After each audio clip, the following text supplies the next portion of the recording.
Welcome to the Church of Mabus radio show. It's Friday night.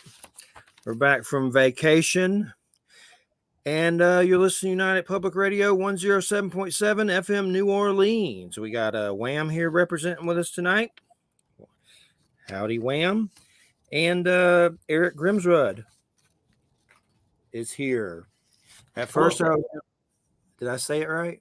You did. It's Grimsrud. Everybody wants to say Rudd because they don't want to say rude, but it is Grimsrud. Grimsrud. It sounds like a comic, like a creature. Might be, Grimsrud. I don't know. It might be. It's an idea. But anywho, I was originally going to name the show the Fuhrer Shitbird von Trumpelgut Show, but instead I just rambled something about Trump being Mabus the Antichrist and Napoleonic Dictators. So, one thing before we get started, and if you're a Trump supporter, you should really hang in here because you're going to love this. I'm telling you, just relax and just chill, and you're going to be so happy after this. Blackstone Publishing. It's a great publishing company. I had originally just wrote them because I wanted this Weird Tales 100 Years of Weird Tales. You know, there's an old magazine with Lovecraft, and it was Weird Tales back in the day. All the greats were in it, and probably like Bradbury, you know, all the Matheson. But anyway, they put out this little well, it's not little, this hardcover of just a bunch of compilations from it, and I wrote them, and they sent me that to plug it and some other stuff. So I was just going to plug those. But if you're into Weird Tales, I know they have a new Weird Tales magazine that they restarted. That's, you know, it's related to the old one, of course, but I haven't read it. I know Mike Magnolia, the guy that did Hellboy, did a whole issue with a lot of weird Hellboy stuff. I wanted to get that one. I just never got around to it. But some of the books, Slime Doesn't Pay by R.L. Stine. It's a cool book with some kid being slimed weird on the front of it. It's kind of like fiction, you know, the Goosebumps dude. We Are the Crisis. Let me see. I can't read the whole author's name on here. Cadwell. This book is called We Are the Crisis, the Convergent Saga Book 2. The long-awaited sequel to No Gods, No Monsters from award-winning author Cadwell Turnbull. Humans and monsters clash as civil rights collide with paternal God, I'm having trouble with that one. Preter natural forces. Paternal natural. Man, that's a hard one for the Georgia. But Dark Moon, Shallow Sea is another book. I'm almost done, but definitely check out the Weird Tales. That's like awesome. It's just basically that old magazine and a lot of poetry and short stories from like legendary horror authors from back in the day. But Dark Moon, Shallow Sea is by David R. Slayton. And that's Raef, R-A-E-F, wants revenge on the knights who killed his goddess the moon. Her death darkened the night sky, stopped the tides, and left the shades of the dead without a path to the underworld, seeking revenge. They killed his moon, so he's very upset. So check all those out from them. And let's see, what is their website? And we'll be done and get started. Blackstone Publishing. Where did they go? I always lose everything. Okay, there it is. BlackstonePublishing.com. Bing is so weird. You'd think that would be the first thing to come out, but all this other crap. But anyway, Eric, great to have you back here. And we've been keeping up with the Trumpelgooch thing for a while. And I just want to let everybody know, my political standing right now is I just really don't like any of it. But I usually just end up voting against crazy Trumpelgooch stuff because the only candidate that's available, and to just get rid of it because I don't like it. But I really don't like the side I'm voting for either to get rid of it. So I'm just tired of all of it. And it's tribalism left in it. I mean, it basically seems like right now that Trumpelgooch is trying to do like he's quoting Hitler. So where does your Jesus and Christianity fit in on that one? That's what confuses me the most about it. It's like, oh, I love Trumpelgooch. And he's like, Mein Kampf, quoting Mein Kampf or something with the vermin and just craziness. So I don't understand how a belief in Jesus and love and the light and all that fits into that. And somehow it does, because I guess it did too back in Germany back in the day too, didn't it? When all that happened, was it Christianity kind of prevalent? I always F up the history of all this stuff, but It's just he seems antichrist-like to me. And at least in Napoleonic dumb ditwit, even though Napoleonic had his charms and powers in his own way, but and then Hitler, of course, they're just like these short little, dickheads and tiny hands. And I still want to see that Napoleon by Ridley Scott with Joaquin Phoenix. I haven't seen that yet. Somewhere I remember a quote: Napoleon was the tumor, Hitler the cancer, and Mabus the remission. It may have been from a John Hoe book or something, but I've heard that from something. But I've always struggled with what Mabus means. When I first made this group, I remember, experimenting with drugs and seeing that name in a book. And I was like, I'm going to name a metal band this. And then I got caught up in all that with a bunch of bands and craziness. Lucky never went that far because I probably would have died from my OD doing it. But then I had a lot of experiences after my dad died. And that's what brought us here. And the name was always just a mystery to me. I know they like to paint it as, oh, it's the Antichrist, it's doom, it's the end. And maybe it is, but no one really knows unless you can go back and, time travel and sit down with Nostradamus and ask him what the hell he meant in the long run. We can guess all day and speculate. But I know if you put Osama in Bush with it, it spells Mabus. If you put Obama in Bush with it. And then, of course, Eric has some weird stuff with Trump. So if you want to, give us a little start for all our loyal Trump supporters out there, how this started. Sure. Well, first, Jeff, thank you for the introduction. I love your show. The thing to understand about the Mabus solution is it is not a political perspective. It's a math puzzle. And as a math puzzle, it doesn't care what anybody thinks. It is objectively duplicatable. Anybody can do it.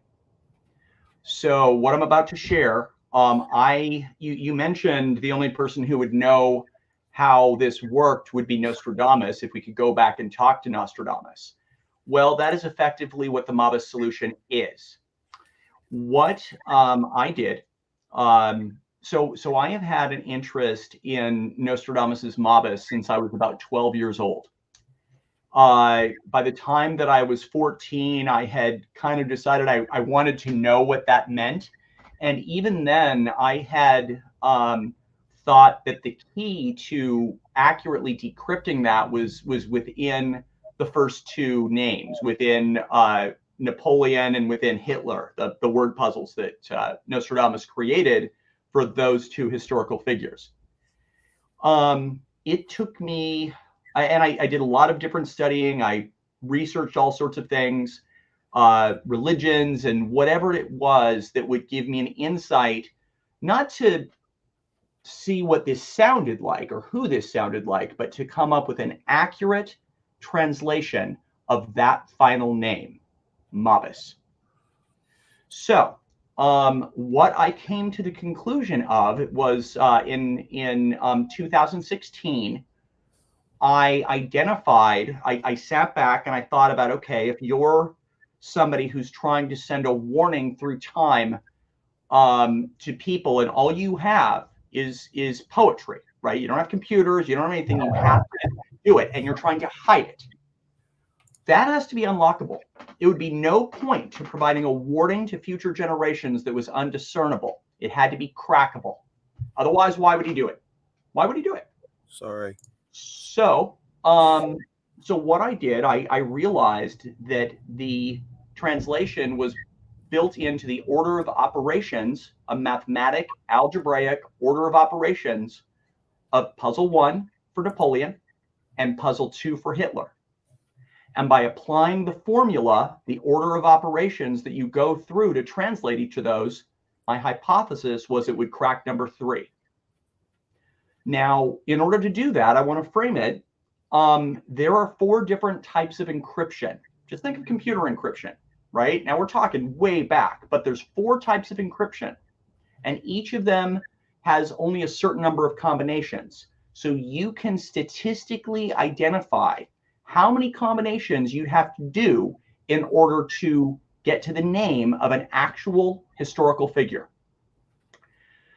The order of operations, it is 3 million to 1 that you would come up with a name of a current historical figure. That's more words than in the English language, the Chinese language, a bunch of languages combined. It is impossible for something to go through 4 layers of displayed encryption created by Nostradamus himself, apply the exact order of operations, and pop out without an actual name, unless the puzzle was designed that way in the first place. So this isn't a political, whatever. It's not that I think it sounds like something. This is a math puzzle that is objectively duplicatable. The final name cracks to Drumpf every single time. This person is also identified as the trumpet. We have now gone through a series of events, even just since you and I, Jeffrey, did our first show, that clearly have occurred. Big ones, things that no one should have ever known in 2016. The wall, the first impeachment, a tragedy that would cost 1 million lives and collapse the economy. I got that one way in advance. A year in advance, I was publishing that on my website. I just didn't know how it was going to happen, but I definitely knew it was going to happen in some form. Other things have happened. The insurrection, and then the one that I just got, it said that it is impossible to crack a Nostradamus quatrain ahead of the fact. It's never been done, quote unquote. Now, that's not technically true. It's been done twice, but most people don't want to talk about it. But it's never been this quatrain interpretation, 100% accuracy. That has never been done. I just did it. With the expulsion of Santos from Congress, that just happened. We're down to the end. And I don't know, I've never seen an American candidate quoting Hitler. Is that anything that's happened before? I don't think I've ever seen that. Someone put up a little laughing face at us, a Trumpelgooch, I'm sure, that's, squirming in his seat. But that's the appeal with Trump that I don't understand. I mean, he doesn't seem like he helps anyone but himself. There's no perks to me. I don't get what they are. Besides, I guess his Hitler stuff, like his racism or whatever, is crazy, and it seems like a fascist takeover. I mean, I could have sworn they said that he had some kind of AI or something that would find out everyone that's speaking out against him, and like they have plans for that. He's studied this kind of stuff. He's probably even studied the stuff we're talking about now on some level through someone that's told him similar, or he had Mein Kampf on his dresser table in an interview. Who does that? Yep. It's said that these are 3 historical individuals whose arrogance, it's not their evilness. There are lots of evil people, evil world leaders, even. Of course there are, of all different types. But Napoleon and Hitler were very specific types of personalities. They had a very specific type of character. So the third historical figure is going to have a similar character.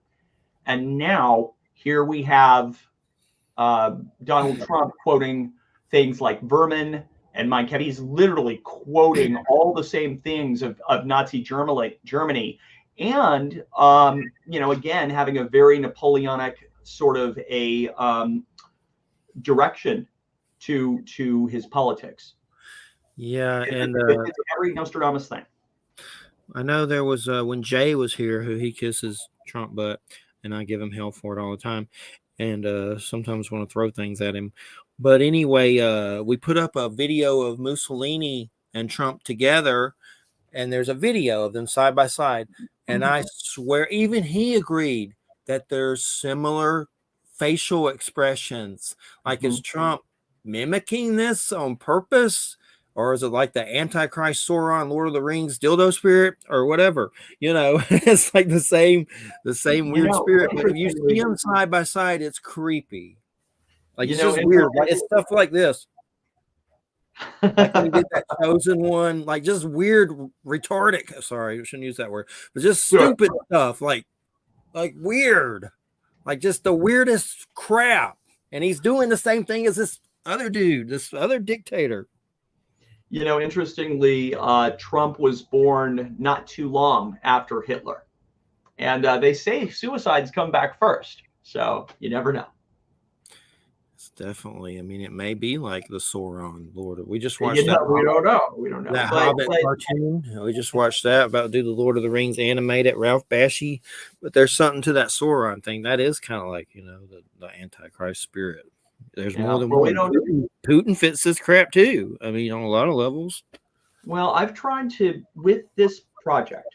I've tried to keep it pretty nuts and bolts. I have spiritual perspectives on it, certainly, but I've tried to kind of separate out the religious aspects of it from just what Nostradamus did and how this fits, and tried to go through it in more of a detective sort of a sense. But I really do feel that there are broader spiritual themes that go along with this. But the puzzle itself is simply a math puzzle, and you can anybody can do it, and it works 100% of the time. It's definitely creepy. I mean, it's definitely. I'm not denying it. I don't know for sure. I don't really want to be the Church of Trumplegooch. I say Mabus means maybe us. We're our own creators and destroyers. So there's so many interpretations. But as far as I mean, I think there's something to it. I mean, he's definitely a Napoleon little nitwit that wants to shag his own daughter and even makes weird comments about it.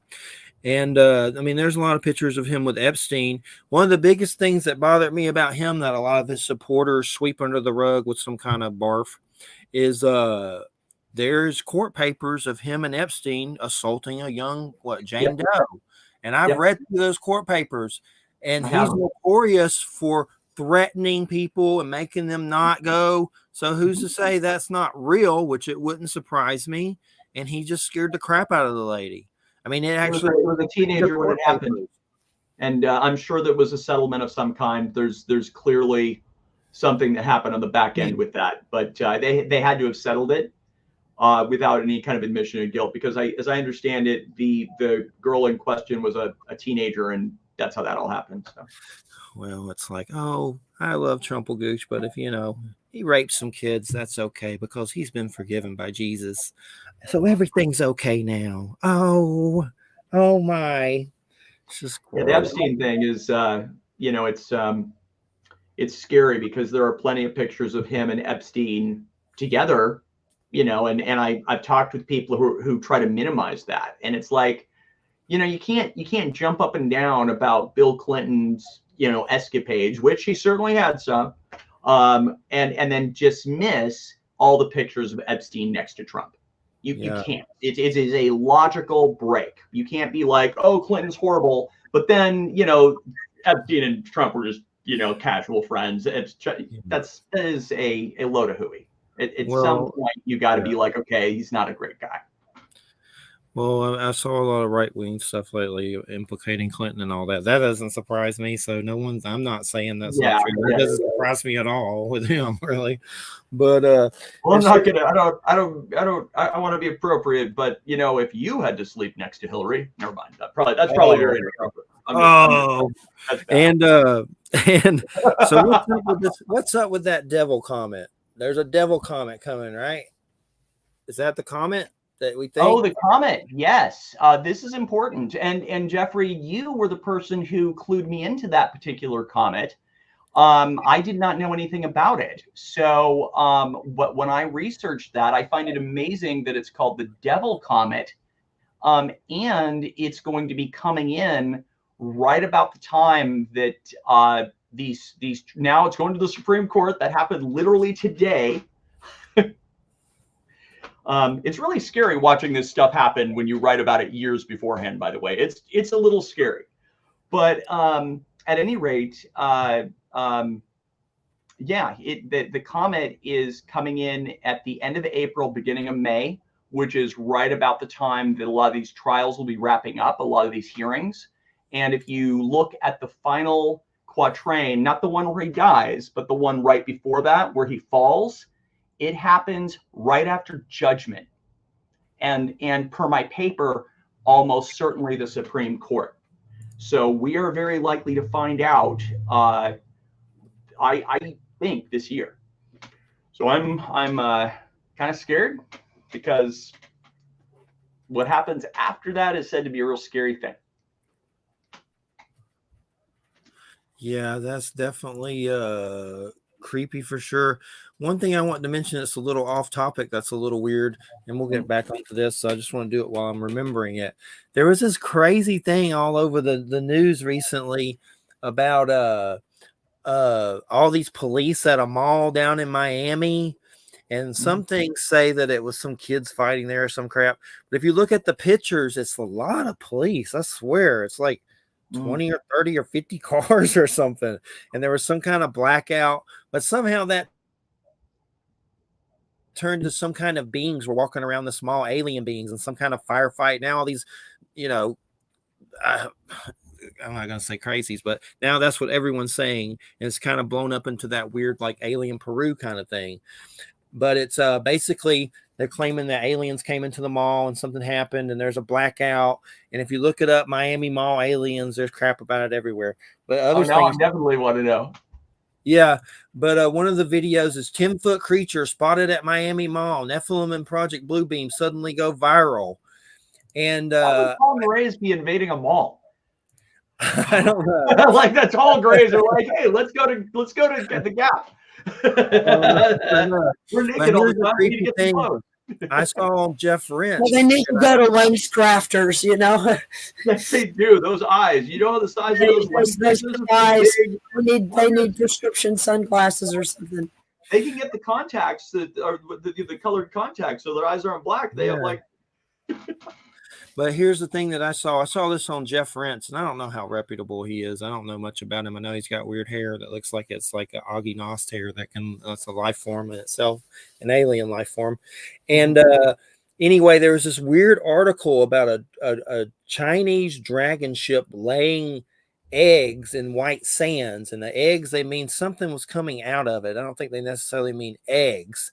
But if you look it up on Jeff Rentz, it talks, and I don't know if this is true, but it's a pretty detailed article. And but it talks about this weird ship that was from China, came into white sands, and the military had to stand down and not shoot because they were basically afraid all hell would break loose like World War III. And it just goes into this crazy story about this craft, like a weird Chinese spaceship that's peculiar, flying around our own country. And that's when I start getting paranoid about these weird alien stories popping up, like a foreign enemy pretending to be aliens and doing stuff to us, which they've done that since Betty and Barney Hill, possibly. There was a weird story with, you know, the black and white couple back in whenever the 60s or whatever, where they were pulled over on the street and some of the aliens out on the road in UFO were talking German. So, I mean, it's possible these Nazis have been doing this, like pretend to be aliens crap. So when you start seeing these weird stories about Las Vegas alien popping up, Miami alien, Peru alien, I mean, I don't really think aliens are that bored like real ones. So I'm more paranoid. It's like an enemy nation about to get us. But the whole Mabus thing, one will see vengeance. And the comet will run, the horrible undoing of people. I mean, a lot of this quatrain's always kind of happening on some level, but it's really happening now. But who is the one that will see vengeance? Is that Trumplegooch or is that something else? You know, that's something else. And that is the purpose of my project. You know, I'll be, so my project, I've tried to separate from politics and from religion. I've tried to make it very nuts and bolts as a duplicatable math solution. My political opinion is that you know, he's not a good guy, and I think that, and I don't really care what happens to him personally. I am a good person, so I'm not going to wish somebody dead, but I might go to a nice dinner when it happens. But my point is this: after the fact, it'll be a great dinner, blue cheese crumbles, bottle of wine. But the point is this.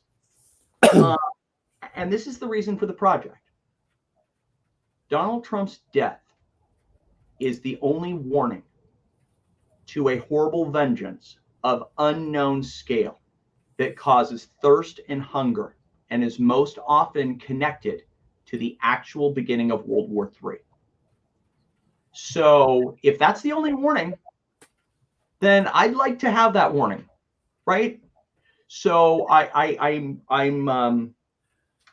am very concerned about what that vengeance is. However, there's options. right? The world is heating up as expected, frighteningly. Imagine knowing this in 2016. It's been really scary.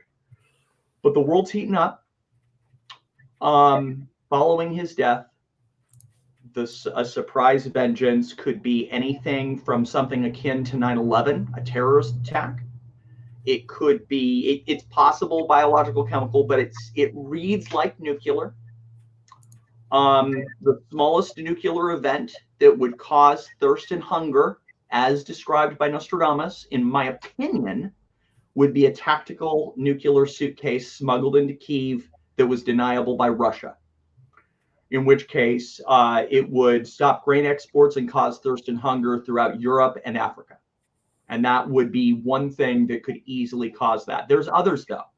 The worst case scenario, an all-out attack of some kind, attack on one country, but one way or another, when that guy hits the dirt, the clock is ticking to something big and not good. And I can't say, I don't know exactly. I have opinions, but all I can know, all that's provable is that's the name.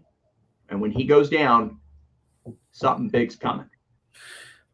And I mean, I remember stories about him being in the White House and his staff, like he would ask for things to be done that were so weird that they would just like say it was done when of course it wasn't, just to like make him quit being a nut and stuff like that. Like he's so crazy that he would like try to get them to do who I don't know exactly what it was. It could be anything, but it could be weird war stuff, and they'd be like, "Okay, we did it," and then he'd be, "Oh, yeah, that's fine." That's insane. Yeah, they say that it wasn't as bad as it could have been because he literally didn't know how to operate the levers of government. If he were to get back in, he would surround himself by sycophants, people who just unwaveringly supported him, and he would do whatever he wanted. You know, there are stories. If you get into stories of the Antichrist, there is one set of stories that include this historical figure getting a second run, and upon the death of either their wife or daughter, which also happens to fit Trump, that they go absolutely tyrannical. So I don't think he's going to get a second run at bat. I think that this is going to be it with the Supreme Court inevitably. I mean, they're one way or another. This is coming to a close soon. It's tenable. You can almost feel it. I mean, when we say Antichrist, though, do we mean it in the biblical sense? Because in the biblical sense, the dude's like supposed to fight Jesus on the field. I could see Trumpelgooch kung fuing with Jesus and Jesus kicking his ass easily. But I mean, episode to me. I on South Park. I think it'd be good. It'd be pretty good. Yeah. So I mean, they're gonna kung fu fight at the end in Megiddo. Is that what we're talking here? I would love to see Jesus and Trump kung fu fighting on South Park. That would make me very happy. He was in wrestling. Wrestling, right? Wasn't he in wrestling and he like made fun of poor people all the time and like bragged about being rich or something? Like, he's a horrible person. I mean, that was like his wrestling. Any political opinion, he's a horrible person. He just is. I don't know how anybody is like, I want to be like this guy. It's like, I think he's really good at getting people to identify their characteristics to him. And I know somebody that's like, I wish I was more like, and what has happened is they imbue their characteristics on this person, right? That person's like me. And then it becomes a conversation of, I wouldn't do that, so he wouldn't do that. And I'm right, so F you, right? And so they won't talk to you at all because they think they wouldn't go about doing something like that. Neither would he. In the meantime, the people that would go to town, they do whatever they want. And the good people just won't believe it.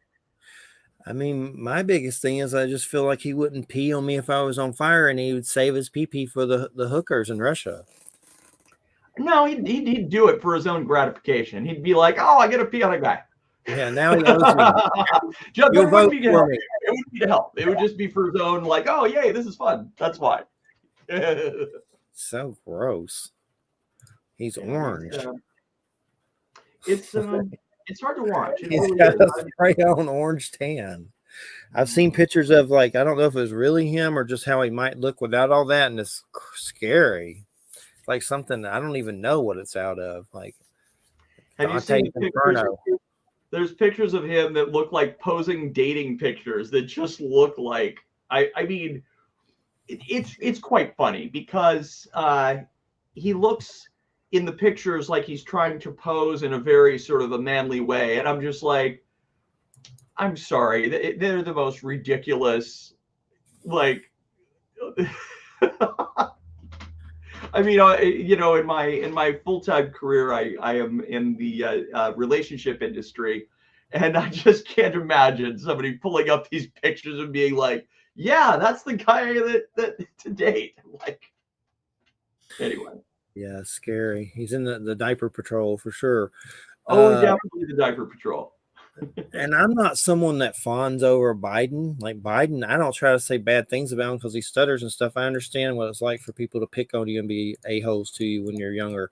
So I don't really say, I mean, I just think he's boring and he is, a little kooky, but I'd rather have him than this craziness. Like Jim Jones or Orange Sherbert Saddam is what I call Trump sometimes. He's like a Saddam Hussein. Yeah. Or Sherbert Saddam. But I guess what worries me with the Democrats is that who they're running against him in 2024 still is Biden, right? I don't. That's scary. It comes down to the Quatrain interpretation. I think that the Republicans are going to be left with Nikki Haley and Chris Christie as their choices. It could be DeSantis, but I don't think really they have the momentum to win. Doesn't matter who they pick, because they're so attached to Trump. And when he's gone, then they've got, basically Chris Christie, who's, trying to say, "I told you so." And, Nikki Haley, who's just trying to toe the party line and make people happy. People see through that. You're not going to win votes on that. Biden has his faults, and he's definitely a lot older. Like, I don't think anybody over 65, frankly, should be even in office overall. But I also think that he is a good man, and he's the most experienced president we've ever had. And he's shown some big accomplishments that go unacknowledged. And, if the Republicans put up somebody good and they have enough time, they would beat him. But they're not going to. And they're stuck with the bed that they've made. Did you see that movie Leave the World Behind yet on Netflix? I did not. It's executively produced by Michelle and Obama. And Really? It's the weirdest damn thing I've seen in a movie in a long time. It has Ethan Hawke, Julia Roberts. I forget the black actor. He's in a lot of stuff. Really good actor, but the name escapes me right now. But you can put in Leave the World Behind. And basically, it's the end of the world. Frequency weapons causing radiation and teeth falling out. Animals going crazy. It's just one thing after another. And it turns out, I don't want to give too much away, that it's an overthrow of the government and rogue forces taking over. But what's weird is there's like this sound frequency stuff going on. And one of the kids starts losing his teeth, and that people are having radiation burnings.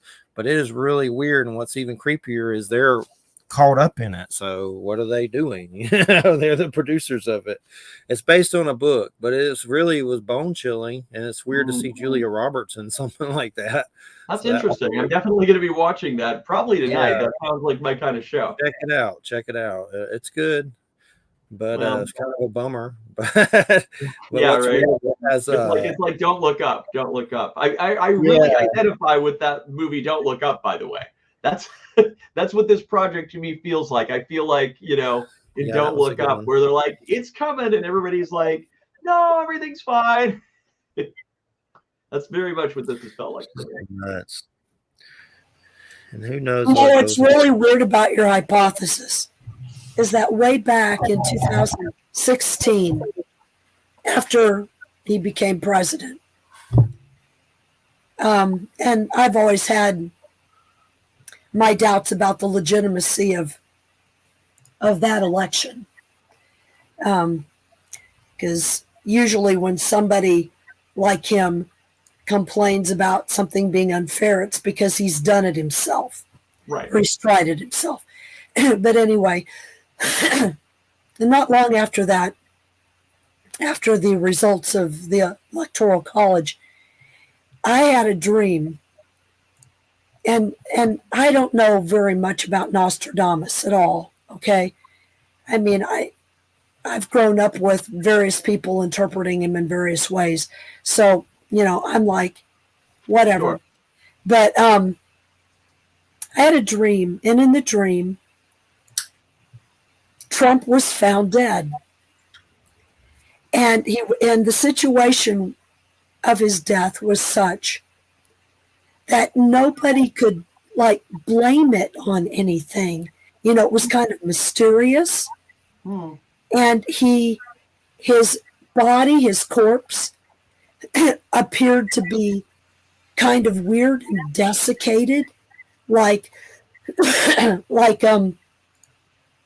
cattle mutilations occasionally are.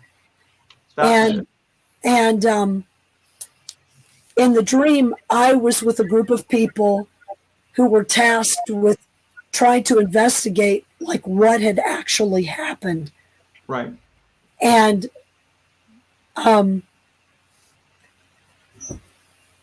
then there were all these people that were his followers. And but it was almost like it was like there was the reality of the dream, and then there was the spiritual meaning. And the spiritual meaning had to do with the reason why he was desiccated was that all of these people, his followers, were actually feeding on him in a weird sort of way. It's like he had taught them to be vampires, and they were all right. And he turned out to be the one who was being consumed. That's exactly how evil spreads too. True evil spreads. It spreads as much as COVID. It just does. It's a mind infection. Evil spreads infection. I see it as a kind of a virus. Right. And there was, I remember the dream, there was very little time to try to figure out what happened because the people who had been feeding on him weren't being fed anymore. And it was like an addiction, right? Where suddenly the drug was cut off. That's pretty close to what's going to end up happening. Real close. And it was so weird that you're talking about this because I had this dream, and it wasn't attached to anything. It wasn't attached to You're an empath. That's an empath trait. I guess it was weird though. It was very strange, and I've always thought about it. So we'll see what happens. I've always been terrified of him dying, honestly. Even though I detest the man, I can't even stand to listen to him talk. I feel the same way. And I try to be objective, but I do feel the same way. But I would prefer that he lives a long life and all this goes away rather than be right. Because me being right is pretty frightening. The challenge is that I've been right now, not just once, not just twice, not just 3 times. I've been right over and over again, as far as in broad strokes, the events as they were going to unfold. Things are remarkably close to as I originally put them down through all of this in 2016. Things that people are like, oh, this and that, and like the pandemic. I was so scared. The pandemic. I remember TV shows. The TV show Arrow on the CW, and I'm sure you have some people that loved that show. It was a great show. When I found out it was ending, I was excited that it was going to be finishing up before the spring of that year.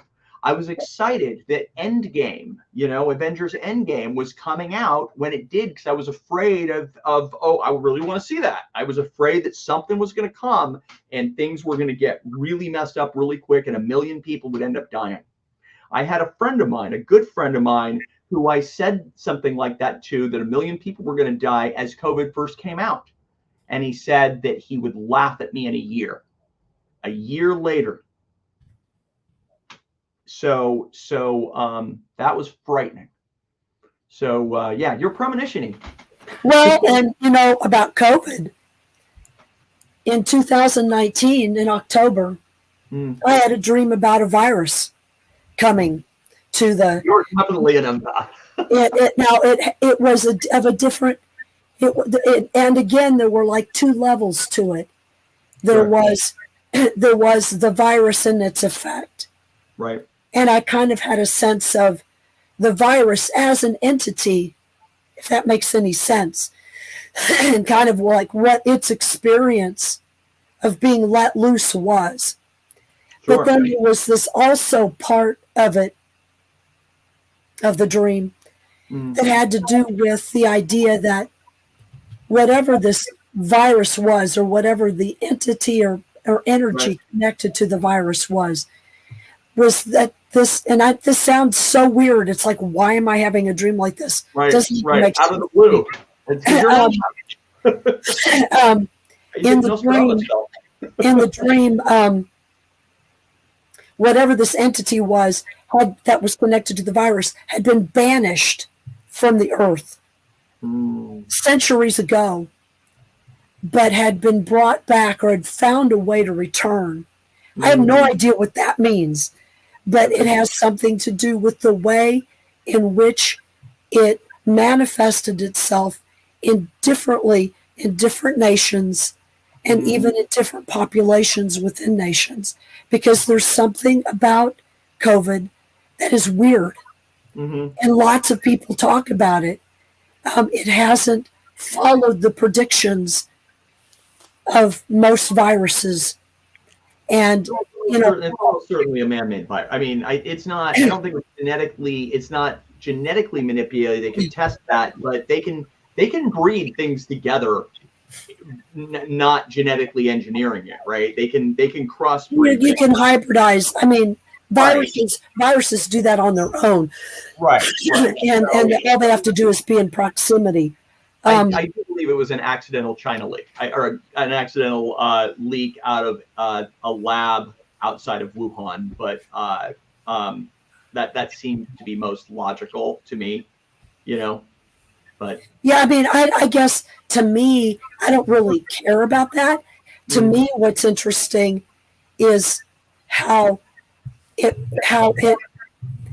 a warning. I mean, the pandemic was a warning, and it was a warning about a whole bunch of things, a lot of different levels. And people mistake that difference, the difference in manifestation, as proof that science is just messed up. And all it does is show that science as we know it right now, and as we practice it, doesn't take certain things into account, which it needs to. It's ignoring certain data points. But that doesn't mean that science itself is just screwed up.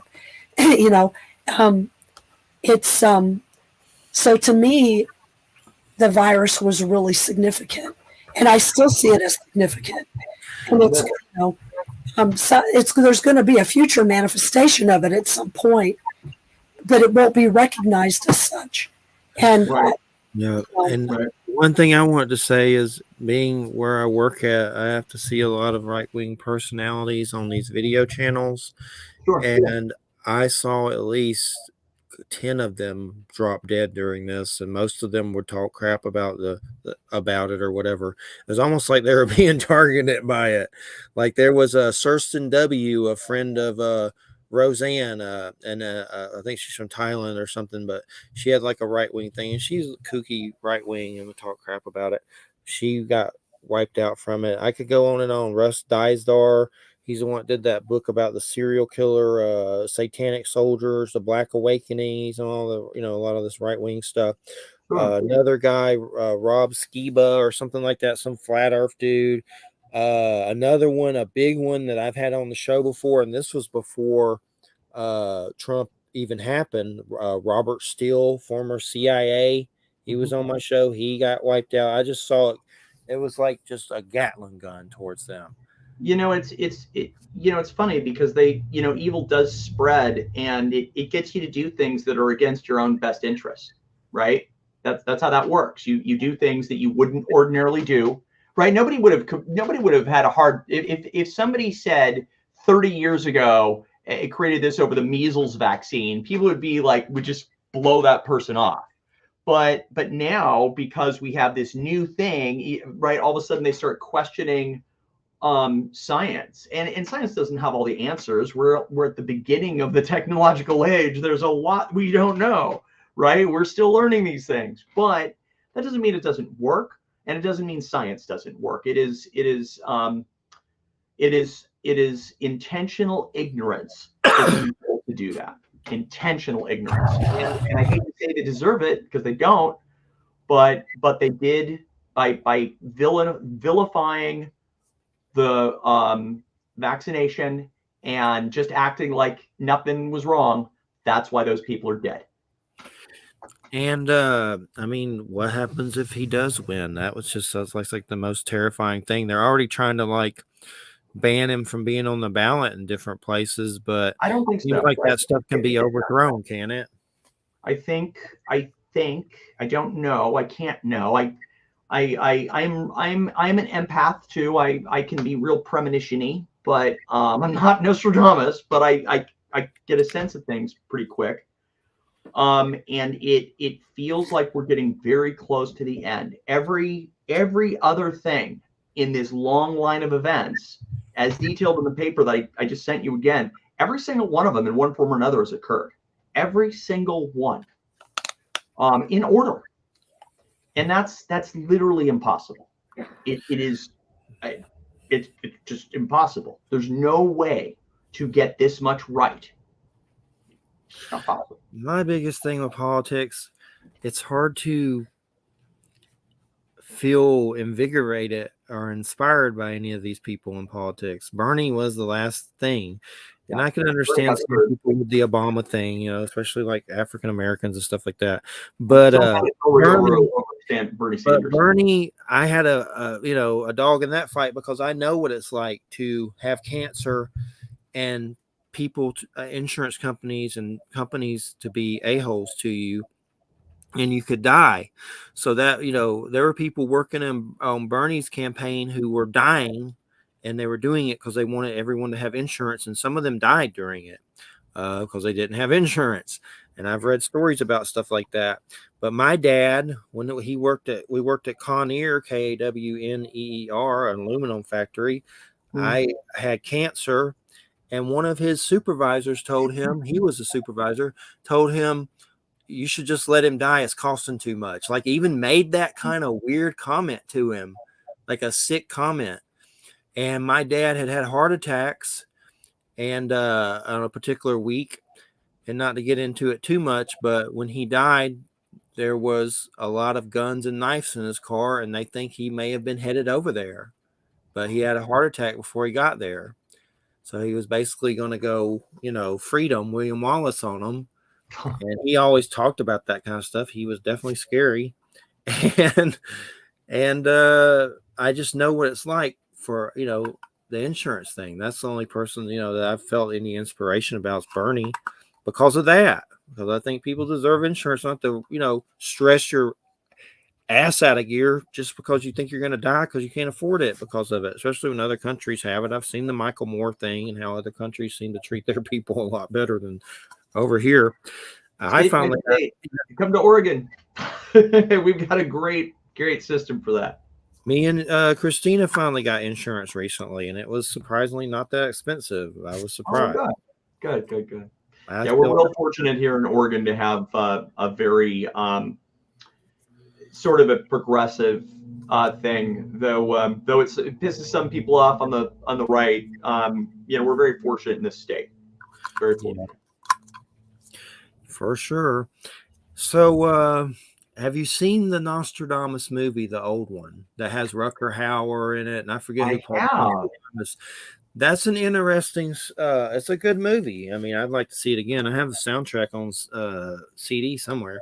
But what's interesting is it's on YouTube. Nostradamus, 1987. Yeah, it's a good 1997. Sorry, it's like the only one we got of that. Yeah, our only Nostradamus movie.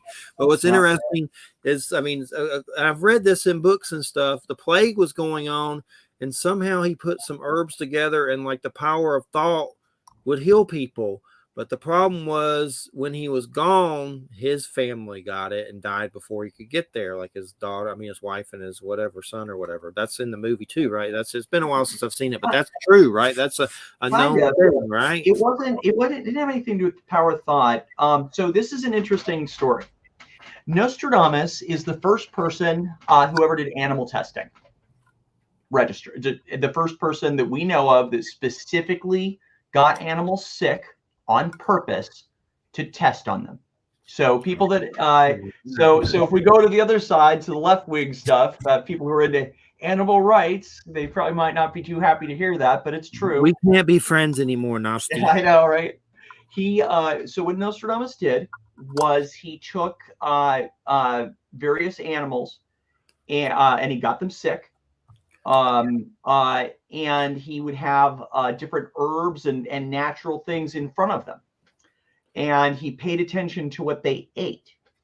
And one of the things apparently they ate were rose petals. And so his, which are very rich in vitamin C.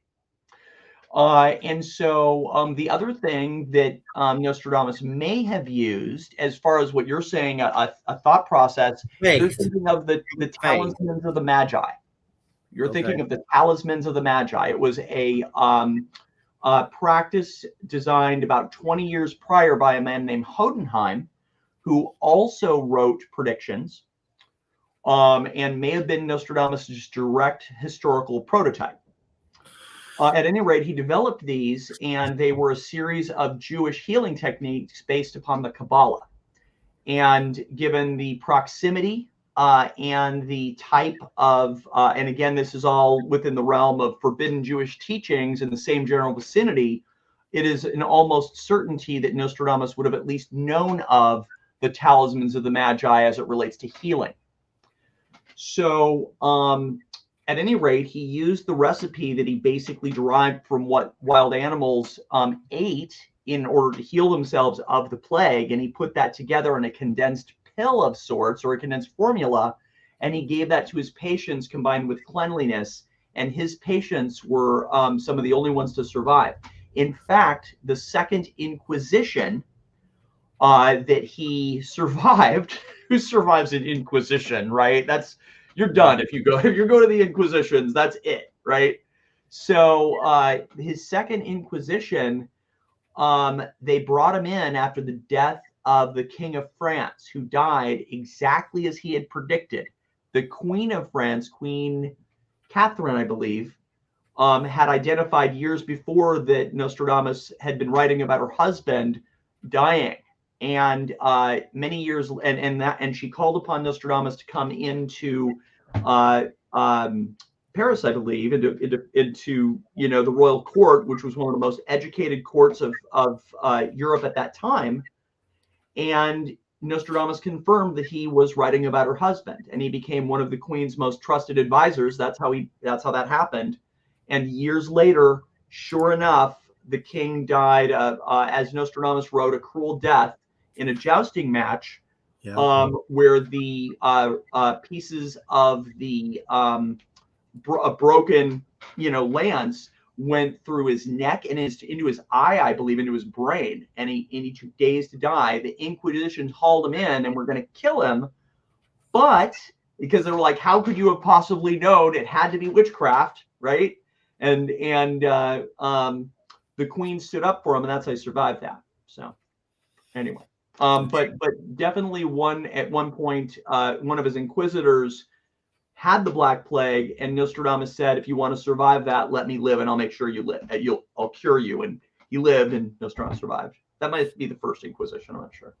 It's a good movie. I remember Rutger Hauer in it about somebody like a monk or something. Yeah. What was it? The something monk. He played a very weird character. The only blowing up stuff or something with bombs or something, like something weird like that. The only problem with that movie is they didn't know the name of the third guy, and so it made it hard to give a good conclusion to the movie because you didn't have all the answers to be able to pull the plot together. So it's a great movie, but the end is a little convoluted. It was done by the guy who was one of the directors in Empire Strikes Back is who made that movie. There's a weird movie I want to watch on there I haven't got around to that has some of those Star Wars special effects people call Messiah of Evil. Look it up. It looks pretty interesting and weird. It's called Messiah of Evil. It looks kind of trippy like this. I think it's in the 70s, but it's supposed to be weird. I haven't got a chance to watch it. But I want to see the Nostradamus again. It's been a while. So I don't know. It's just I guess I don't understand the appeal of people who, glamorize political figures. Like, there's probably someone out there that like loves Ted Cruz, for instance. Like, I definitely don't get that. I don't get it. And even with Bernie, it wasn't like I thought he was a Hollywood star or something. I didn't worship him or anything. I just thought it was good what he was doing compared to the others. He's a good man. Yeah.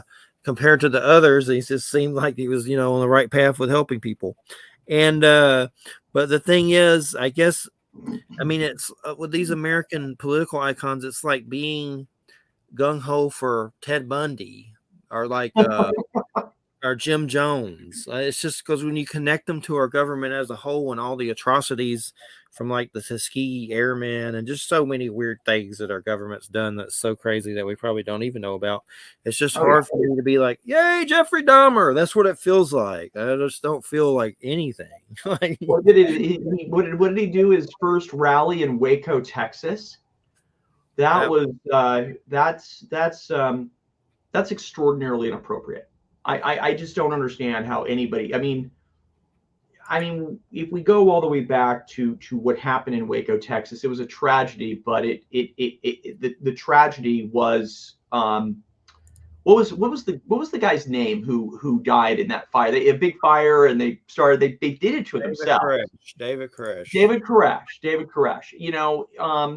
To glamorize that and to base a political rally around that as the beginning of your political thing. I just don't even understand how that. That was a horrible thing.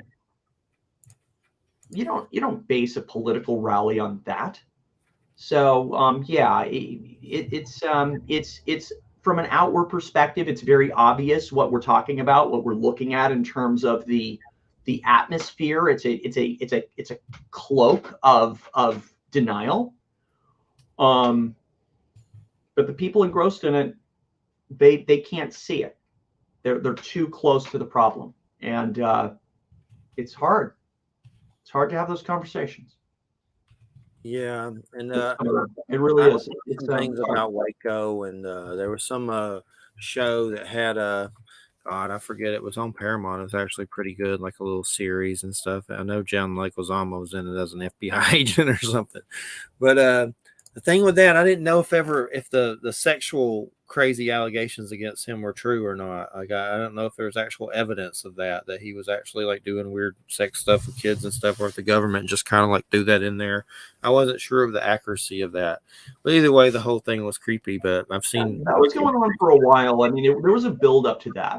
People just want to remember the event, and they either want to celebrate or vilify it. But there was a build up. We were around during that time. That didn't happen overnight.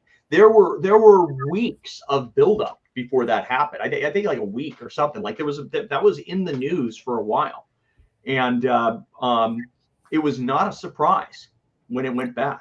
It was tragic, but it was not a surprise, and it was most definitely the fault of people holding themselves up inside this area and trying to like coax the government into doing something. And then finally the government does something. It all goes sideways. I'm sorry. That was their own fault.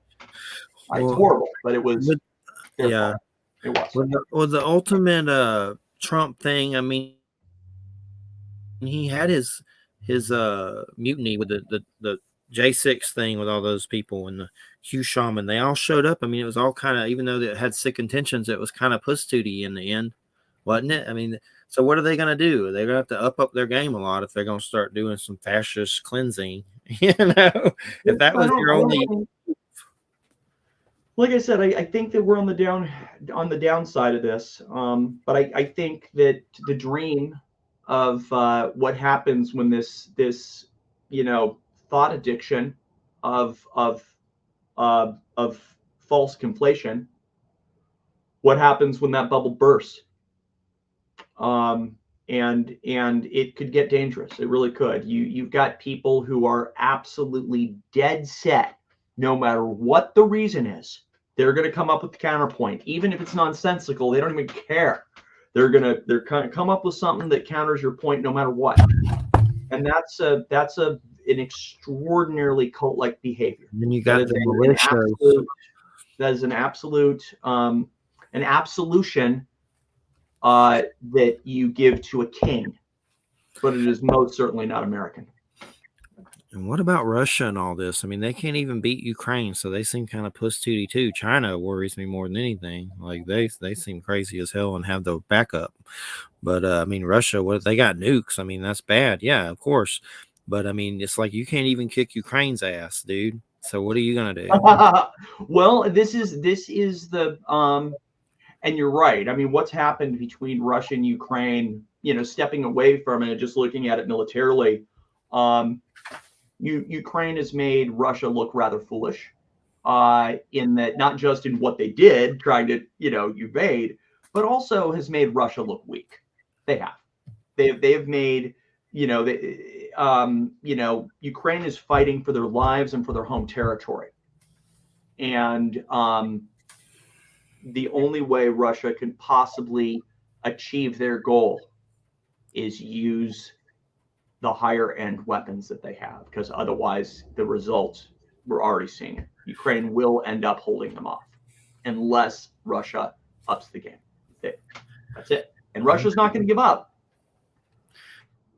So it's I think all crap has been loose before this, as far as like crazier level.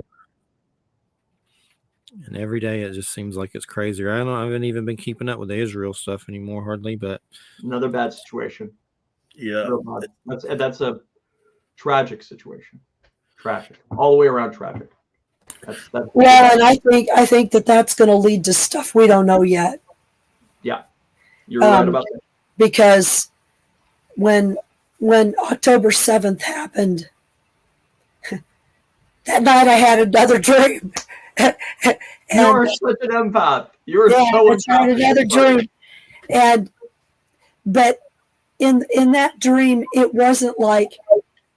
It was more like I was being given information, and I was given like two messages. And the first message was kind of an obvious one, nothing good is going to come of this. And the second one was, they've kicked the door open. Mm-hmm. There's something about what happened on October 7th where it's almost like there's in Jewish tradition, I mean, part of the reason why Jews, Christians think Jews are waiting for the Messiah. They haven't been waiting for the Messiah since Shabbatai Tzvi converted to Islam. They're not waiting for the Messiah. That's what Zionism is all about. Zionism is like, screw the Messiah. We're basically gonna do the horrible things that work, that everybody else has done, and ensure our survival that way. Right. We've taught them those lessons. They've learned those lessons. Repeat the atrocities that were done unto us. Exactly. But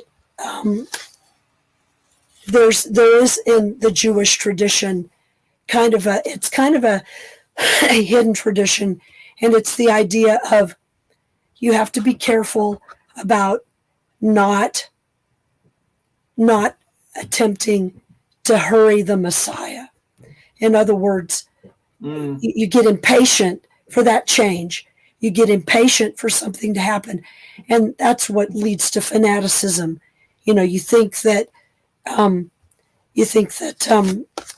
you've got the answer, or you've got to do something, and something about what happened there.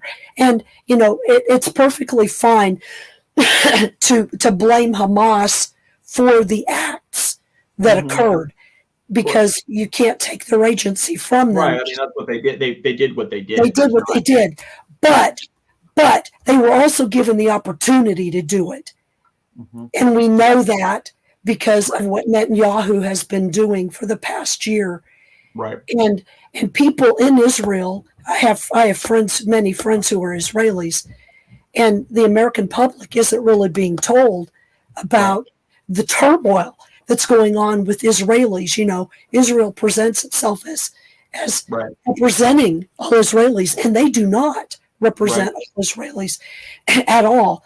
And Netanyahu politically is actually in a lot of trouble. So, and he was before this.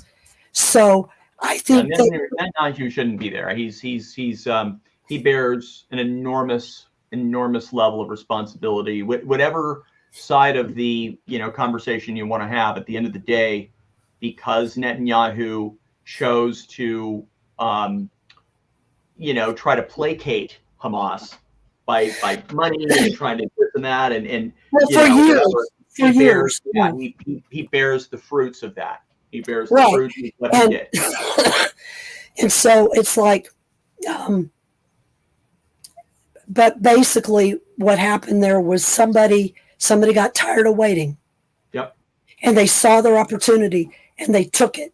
And there's going to be all kinds of things that are going to happen. I mean, and there were cynical players in Hamas too, and in Iran and in all these places, but this is going to go places where people don't expect, where Israel doesn't expect, where we don't expect.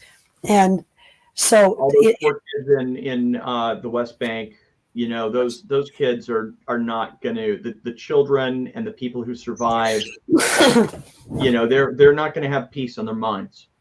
Right. No. These are not people that are going to be like, okay, let's be friends now. No, that we've a lot of those people are going to be radicalized.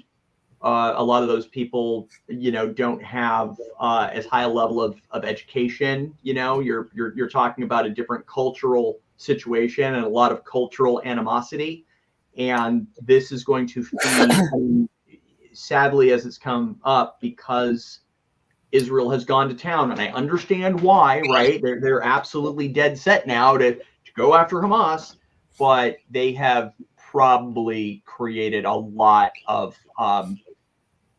future terrorists. Well, and I'm not saying every IDF unit has done this and every IDF soldier has done this, but there have been some events because of contacts that I have. There have been some things that have happened in Gaza that are way beyond the level of, for example, Israeli, IDF troops. I mean, I don't know what units they are, but there have been several instances that have been documented. They've been filmed. They've posted themselves doing this on TikTok, so we know that they're doing it. Right. But taking bulldozers and bulldozing up some of those mass graves and taking the bodies, we don't know where. Right. I don't know if they're trying to identify Hamas terrorists in the bodies or what. But I mean, that's the kind of thing that it flies in the face of both Jewish and Islamic tradition. Oh, absolutely. You don't and it really. It can't be justified under rules of law anywhere. There's a reason that they buried Osama bin Laden at sea. right? Right. They tried to, they wanted to not have a place. I'm guessing, I don't know, but it seems reasonable to me that they did not want to have a location for people to consider like, oh, this is some holy person, yada, yada, yada. And the result. And most of the people that are buried are kids and women and just people. It's going to go, this is what I'm saying. Like, I don't know that World War III can be stopped. Well, I think it's already started. It's written, every culture has a flood myth, right? Every culture has a flood myth. Likewise, most cultures have an apocalypse myth that is closely associated with what World War III would be like. So if all of these, from part of the Bible, from prophets of different cultures and different religious traditions, if they all in being gifted to be able to look forward are all seeing something similar, that just interpreted in their own way, that says to me it's a destiny, like this is something we have to go through, God forbid. And that's just it. It's like World War I, World War II. It's not the end of the world, but no. It's not good. Not good. No, well, and just as a final kind of thing, 2024, I have connections in the Algonquin Micmac tradition, Ojibwe tradition. And for them, 2024 is the beginning of the earth changes. Interesting. Well, when I first learned of this, when I was a kid, because I got into this really early. I became kind of obsessed, and there was a lot. One of my reference books is John Hoag's Nostradamus and the Millennium. Right. And it's interesting because I always felt like he had a lot right in that book, but I always felt his timing was off. He was trying to make it all about the year 2000, and I was like, I'm not so sure about that. but I felt that what I had learned early on, that this person was alive even when I was a kid, I always kind of thought in my 50s or when I got older. I never thought that it would be at the year 2000. I got water jugs just in case, but I was like, yeah, the lights are not going to go off at the year 2000.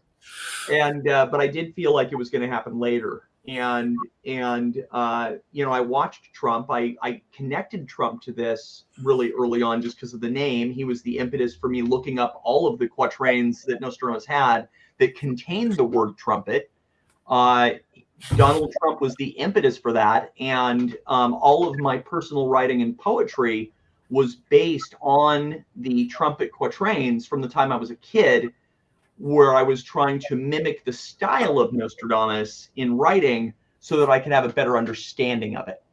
But I didn't, I always kind of minimized that it was actually Donald Trump because I just was like, come on, what are the chances? It was not, but I always looked at him as creepy, as in I won't watch Home Alone 2 because I consider it that creepy. The Apprentice, I won't even watch it because I'm like, that dude's evil. Like I've always felt that way, but I kept it personal. However, when he came down the golden escalator and he talked about a wall, within the hour, I had put all of the trumpet quatrains in order at that time, and that was 2015. And that, when he talked about a wall, I could tell you exactly where I was and when that happened. Just like people can tell you when they heard about 9/11 or farther back when JFK or any of that. I can remember specifically the minute that he talked about a wall on TV, and I was like, "Oh, shaving cream!" I was freaked. Shaving cream. Shaving.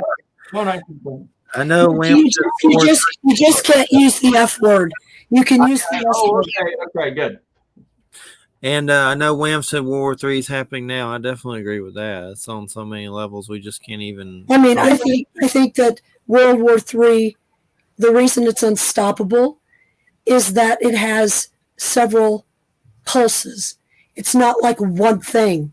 It's a series of things over time, and it combines different things, and it's too big for anybody to see. Any one person to see.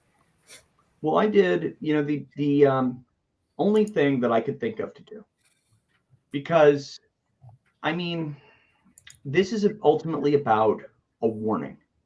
It's about a warning of you're going to know this is going to happen after this happens. So I sent my paper all over to major people. I've tried to keep it from getting too big because I don't want to affect the outcome. I mean, it's not a good thing, but if that's the only way we're going to know that it's about to hit the fan, then I want to know that. So I've tried to keep it only so big. But I did send it to a number of major political figures. I've sent it to various people in various news organizations. I've got the attention of some people because it's a very unique argument. It's a mathematic, duplicatable argument. Anybody can do it. It works every single time. Follow the displayed encryption of puzzle 1 and 2 and crack 3. It works every single time. It is a mathematic impossibility. And that has people pausing because nobody has ever done that before. No one. So not with this. And a lot of people, they've done History Channel things on this. They've been doing movies and documentaries about this for decades.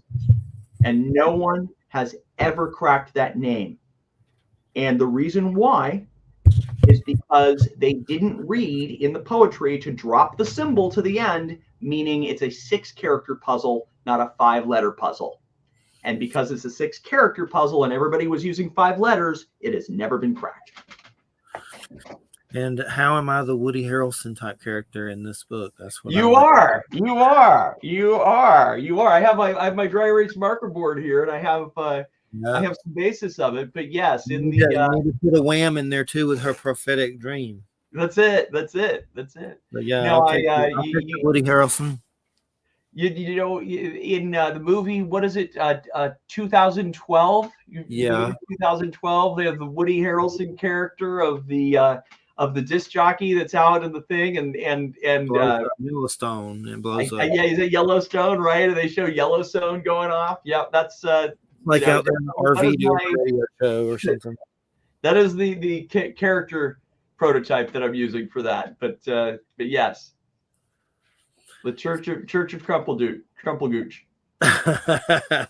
Yeah, if anybody wants to join the Facebook group, Fuhrer Shitbird von Trumpelgooch, you're welcome to stop by, especially Trump supporters. Extra ketchup. So, you tried to tell Biden about this somehow? Yeah. Right. I did. How did that go? I'm trying to keep it minimal, but yeah, I did.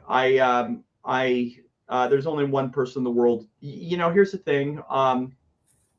If a surprise attack is coming, what would it mean? What would it mean to know 9/11 was going to happen the day before?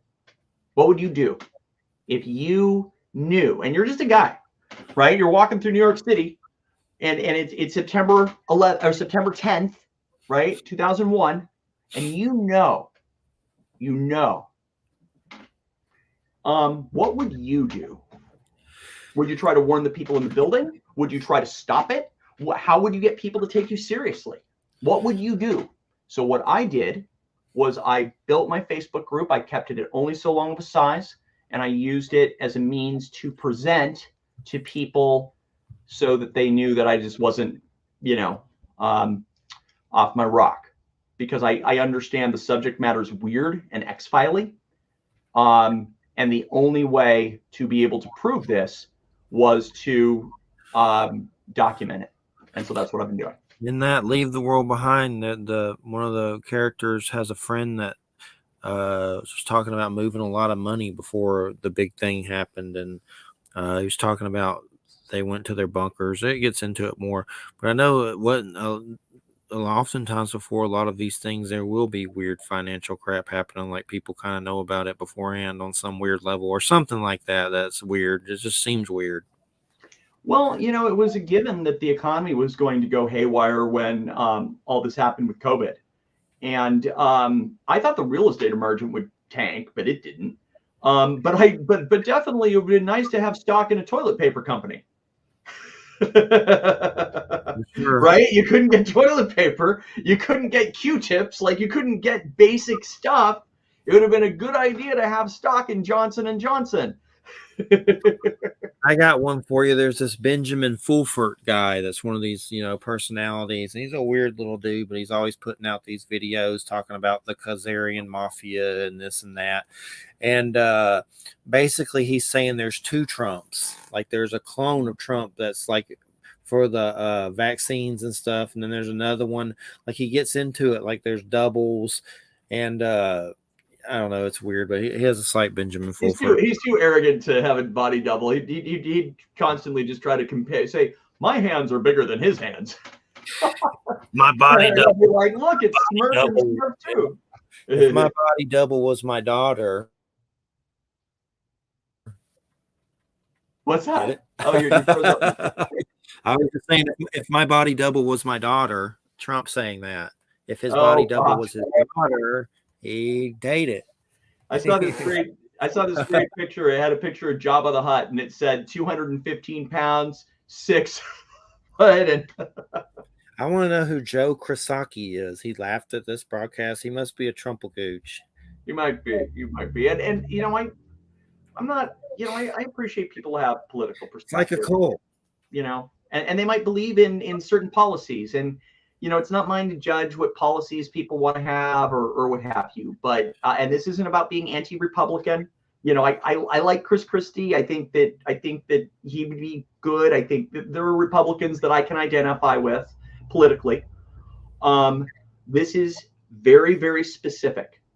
This is about somebody that is named in a piece of writing, and it doesn't matter what you think. It doesn't matter. It's not a matter of opinion. This is a math puzzle, and even the people who don't believe it can do the math puzzle, and it'll come out the same every time. Yeah, isn't Chris Christie kind of like a pork roast Tony Soprano?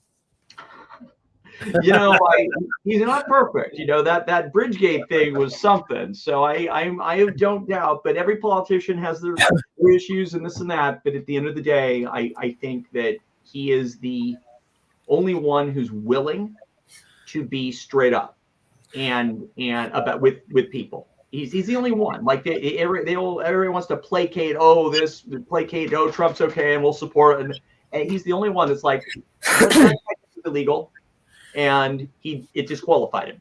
And it's not a matter of judgment. It's a matter of constitutional fact. Doesn't matter what you think of it. 14th Amendment, written after the Civil War. I would have went for Jesse Ventura. I don't think he's Republican, is he? I don't know what he is, but I like Jesse Ventura. But isn't he? Okay. I know Conspiracy Theory was crazy, that show where he's like banging on the doors. And he did that show, and he was like, one was on targeted individuals, and he like tracked down the signal to this satellite coming from this company and like goes in there and starts harassing them and stuff. Like, are you sapping frequencies of people? It was weird. There's some weird stuff with that Conspiracy Theory show, but I didn't know which one he was. Both parties, I mean, what they need to tap into is people like me that say this sucks. I'm tired of it all. Both parties suck. There's no one that's tapping into that. It's not that nobody's tapping into it. It's that Trump has sucked up all the oxygen in the room. There's no possibility of a Bernie Sanders-like figure rising because, Trump has sort of, like I say, he sucked up all the third-party vote, thing. He has. In fact, I would suggest that he has already split the Republican Party in two. Because you have Trump supporters who call themselves Republicans, but they're Trumpers, right? And then you have old school Republicans, and those are two distinct groups. And so I would say that the party's already been split in two, and the House divided, right? So what happened to my brother Cornel West? They can't. What happened to my brother Cornel West? You know who Cornel West is? I don't know Cornel West. He's a black dude that's pretty. Yeah, I know Cornel West, but he's running independent, I think. I'm surprised he's even still running. Like I heard it, but I didn't He's know. been running. He's been running every year for years. He's not as goofy as the boot guy, though. At least is he? Vermin Supreme, that guy. Who's that guy that wears a boot on his head? Cornel West. I know him from Bill Maher, which I haven't watched Bill Maher. Well, Cornel West was like, if you are familiar with the Matrix movies, Cornel West was actually, once in the second and third movie, once you go down into Zion, Cornel West is like in the council. He actually has a role. Oh, I didn't know. He's an academic. I like Cornel West, but I didn't think he was like. I didn't know if he was taking it serious to the max. Oh, he's not. Yeah, he's kind of like Malcolm X or something. Or sort of. I don't know, but I've seen him on Bill Maher. That's the only place I know him from, and I haven't watched Bill Maher in a while. But it's interesting watching the hearings too. The thing with who Giuliani is suffering a heck of a price for supporting him. He's going to lose everything. His reputation, his money. He's going to lose everything. So if we go based on the hypothesis that one of the co-defendants in the Georgia case who loses everything is going to finally say, enough is enough. There are likely suspects, and anybody who loses everything from their money to their reputation to I would say those are most likely suspects. But he could choke on a cheeseburger. I don't know how it happens with any certainty, but it reads to me like somebody does something, but I could be wrong. We'll find out. So is Führer Shitbird von Trumpelgooch going to be on the ballot? What do you think? I think he'll be dead. I don't think he'll be alive. I think it's coming to an end. Laughing about Trumpelgooch croaking. Listen to him on there. It's scary, but I do think that it's going to be. I would be interested in a Nikki Haley, Chris Christie ticket, and I think it might even do decent. But they don't have enough lead time. I think Biden will be going another 4 years, regardless. Somewhere there's a Republican out there. Bad for him. He's older. He should be able to. He's older. I was just gonna say, somewhere there's a Republican out there listening to this with a face like this. Oh yeah. They got a bigger pucker than the other end, right? So yeah. Pucker and Gooch. Pucker on the sucker.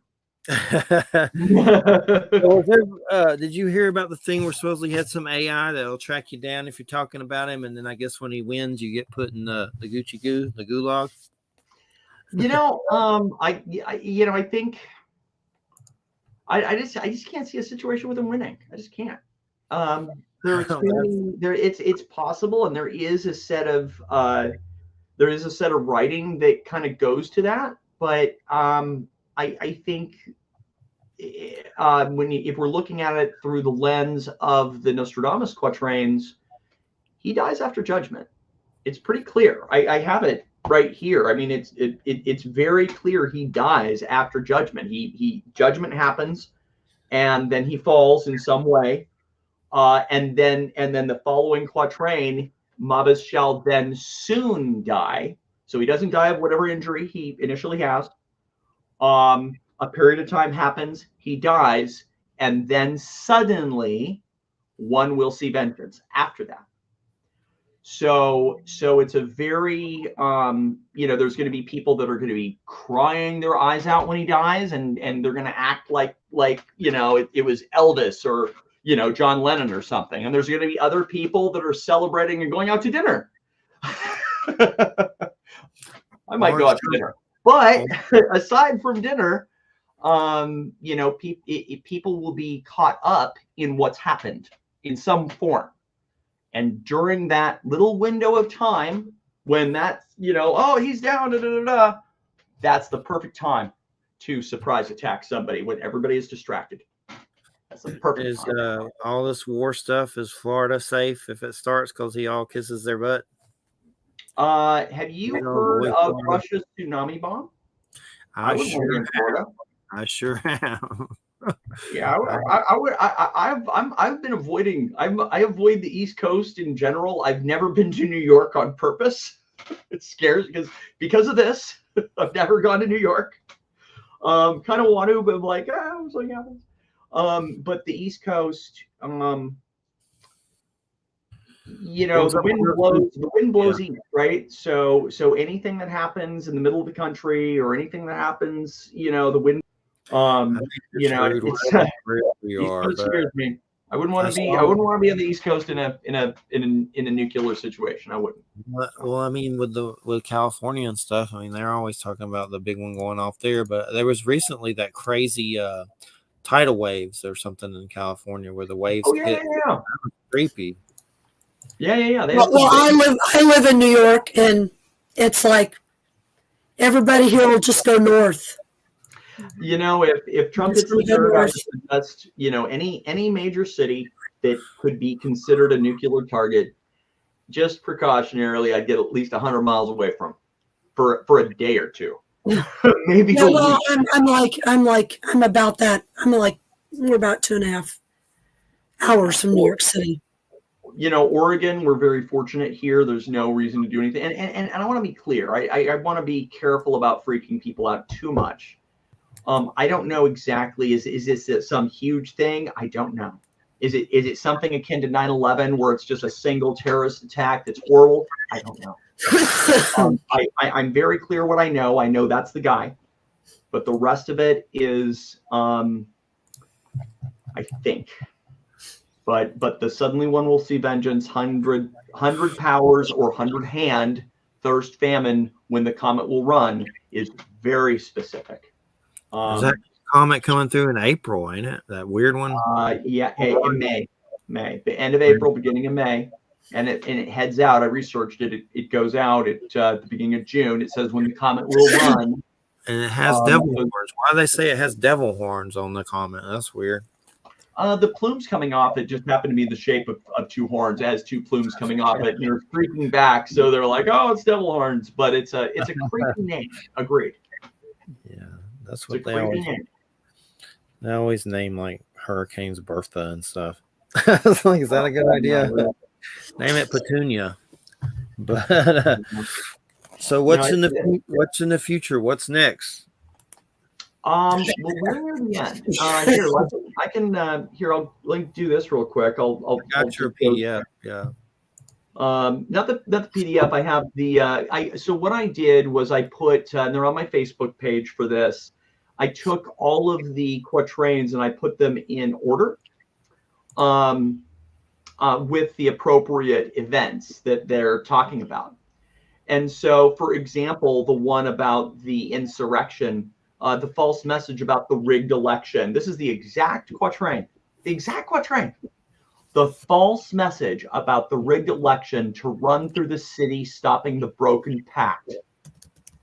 Voices brought, chapels stained with blood, the empire contracted to another one. This is the only quatrain that infers Biden. This quatrain, the empire contracted to another one, that's Biden. But the chapel stained with blood is the capital. Voices brought, I don't have to explain the rest of it. It's really obvious. This is it's a stunning quatrain because it's so specific. Here's excuse me. The one that is just at the beginning of. We're finishing up with one quatrain. We're at the very, very beginnings of this one, Century 1, quatrain 7. The trumpet shakes with great discord. An agreement broken, lifting the face to heaven. The bloody mouth shall swim with blood. The face anointed with milk and honey lies on the ground. That piece, the trumpet shakes great discord. I shouldn't have to explain that. The agreement broken, Supreme Court. How many agreements did he got all those court justices? The agreement broken. Lifting the face to heaven, judgment. The bloody mouth shall swim with blood. Vocal description, a description of his speech patterns. The bloody mouth shall swim with blood. The face anointed with milk and honey, a physical description. lies on the ground. That's next. Yep. And I mean, the thing with did you ever get any of the Dolores Cannon Nostradamus stuff? I never did, but I know she wrote a lot of weird stuff. I did. She, I What's that appreciated about? her perspective. I had to research a little bit about her methodology. So Dolores Cannon did a lot with past life regression, and it took me down a path of studying past life regression for a while, which was interesting. It's a real thing, by the way. But yeah, she had some really interesting things about people that were trying to connect and identify who Mabus was that way. And they have some interesting accounts. I don't know how much is right and how much is whatever. But yeah, studying Dolores Cannon took me down a path of past life regressions, which led me to the belief that one of the that a possible methodology for people who are purported to be able to see the future is that they are seeing the world through the eyes of their future selves, that they are not past life regressing, they are future life regressing and seeing the world through those eyes. So I think that is one possibility for people like Nostradamus, how they did it.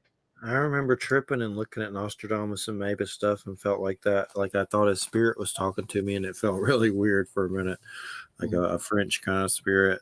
I had some channeling type stuff, but that was a long time ago. Now I kind of look at it like Bruce Campbell playing with a Necronomicon, me and the Mabus thing. I kind of say, well, maybe it's just satire, this name.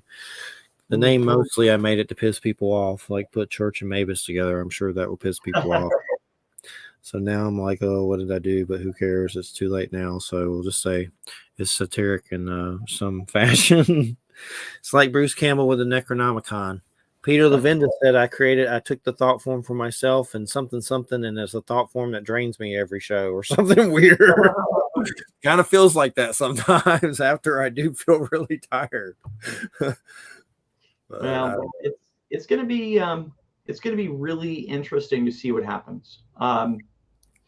Yeah, I'm worried, and I think my phone might start ringing a lot after the fact,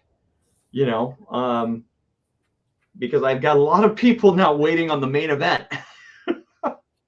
But I've gotten far enough with the project because my goal was to document this. When I started it was to actually be, okay, I know what I'm walking into. Nobody's going to believe me unless I actually document it. And even then they won't believe me till the end.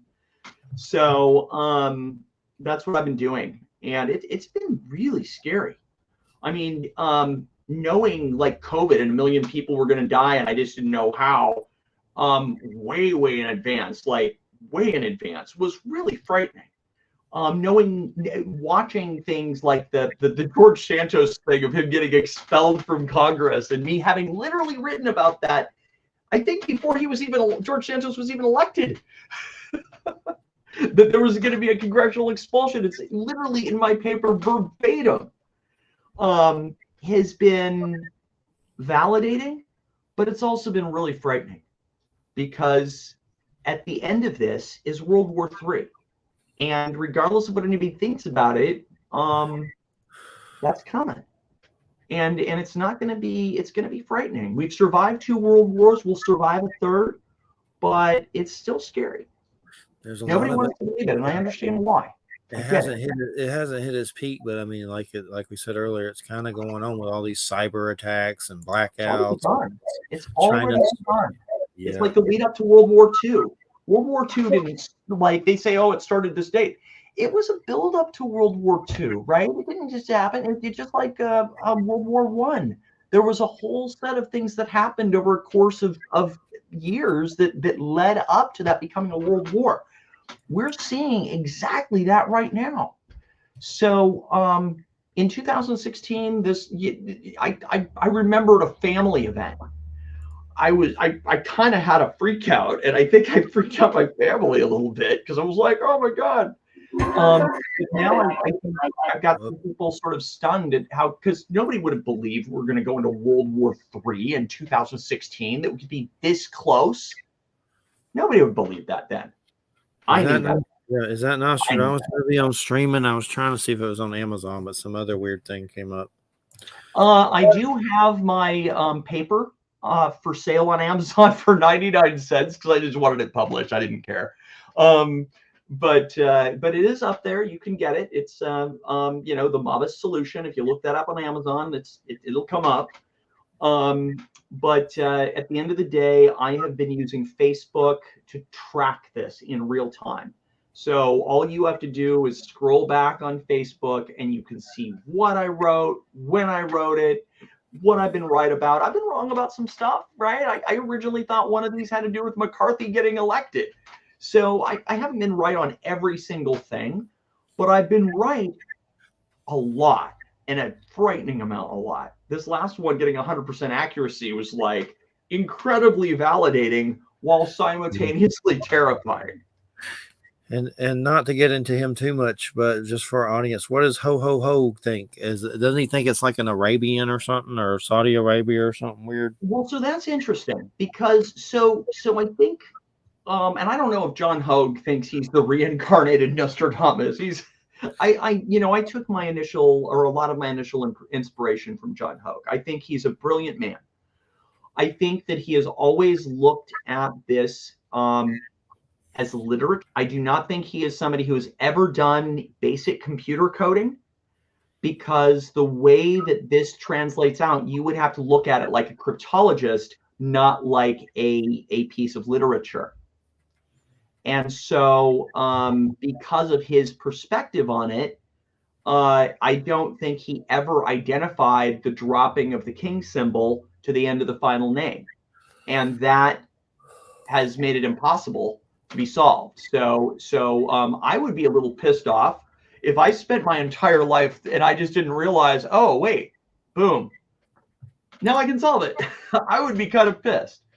But I think that he is locked into the perspective of it being somebody in the Middle East. But that just doesn't. Like, I mean, that might be the person who sends a missile over. It could be, but that doesn't mean that's who Mabus is. On a glam level, like none of those people ever kind of get on the world stage that big like Trump does. He definitely has hoarded out that attention hoard out. None of them really ever do that I know of. I couldn't tell you one of their names over there. One of those leaders. I couldn't tell you any of their names. So I don't see any. It's a specific thing. It's a really specific character assessment. It's somebody who shares certain things in terms of their character as both Hitler and Napoleon. And Trump is the only person in recent political history that meets that. Also, if we're talking about it in a spiritual sense, it makes the most sense for the Antichrist, quote unquote, to rise in the most powerful nation on earth, the United States. I've always felt that. Always. Yeah. So, well, in the biblical, he seems like he has that spirit of Antichrist, but like in the biblical sense, do you think he's like the one that's in the Bible? I don't know if he may be infected with that spirit. The Bible says that this person shall what was it? It's I have to go back and look at it, but there's a thing about time, half a time, and there's been a lot of debate about time, half a time. I'd have to go pull it up, but I've always felt that was a 10-year period. And if we go back from the time that Obama embarrassed Trump at the White House Correspondents' Dinner, which was probably when Trump decided, I'm going to go for president now, right? He embarrassed Trump. And as I understand it, Trump was enraged. So after that. And so if we go 10 years from that point, so I want to be careful about, I try to separate the Bible and religious from Nostradamus. Too many people try to conflate the two, and I think that's a mistake. I think there's a relationship, but I do think that there is a spirit of antichristness that Trump represents. Whether he is the biblical antichrist, I can't speak to that. I'm not a priest. He's definitely a worm tongue. But he's an evil person. Well, we're reaching the end here. We got about 4 minutes. What's your link or that you want to give out? or anything? Absolutely. You can find my paper on Amazon just by typing in the Mabus solution. But the best way to follow my work, to see, to download the paper, to go ahead and see each of the trumpet quatrains and visual examples, is to go on Facebook and type in the Mabus solution. And it's just Facebook, the Mabus solution, and it'll come right up. I kept it purposefully small, so it's exactly the size I want it to be. I think it'll get bigger fast after the fact, though. Definitely. Well, it's always a pleasure. You're our Mabus reporter, so we appreciate it, and it's always a pleasure, Eric. And thanks so much. And I just want to say you listen to United Public Radio 107.7 FM New Orleans, and next week is Neil Donald Walsh, international bestseller, Conversations with God, and I've read those books since my early 20s, and they've helped me a lot. And Neil, I think, what was it, broke his neck, the relationship ended, he went to a park, was having to set up a tent. There's a movie about it with Henry Cesney, as like Czenerny plays him.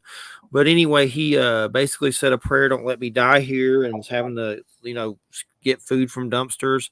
And this supreme kind of, I don't know if supreme is probably the wrong word, this intelligence spoke to him, and he started writing it down.